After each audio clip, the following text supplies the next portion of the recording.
திருவாசகமாக இன்றைக்கி 4 பக்கமாவது படிச்சிடும். அடுத்தது 4லேருந்து 8ஆம் பக்கம் வரைக்கும் படிங்க. புத்தகத்தை வாங்கி வச்சுட்டு பத்திரமா கொண்டு போய் பூசைகளை வைக்காமல் ஒவ்வொரு பக்கம் படித்தாலும் சரி, அப்படியே படித்தா கூட ஒவ்வொரு பதிகம் படித்தா கூட 51 பதிகம் 51 நாள் படிக்கலாம். ஆனால் படிக்கணும். ஏன்?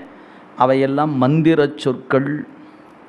அந்த சொற்கள் தான் நம்ம நெஞ்சை கொண்டு என்னைக்காவது ஒரு நாளைக்கு என்ன பண்ணும், ஒரு குத்தி அந்த பாறையை உடைச்சிக்கிட்டு அன்பு என்கிற நீர் பாய்ந்து வருமாறு செய்து.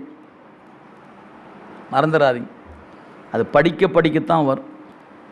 போர் போடுறோம், 1000 அடி போட்டாச்சு, காற்று தான் வந்துச்சு, வெறுத்து போச்சு. என்னையா 1000 அடி போட்டு வரலையே அப்படின்னு நிற்கிறோம்.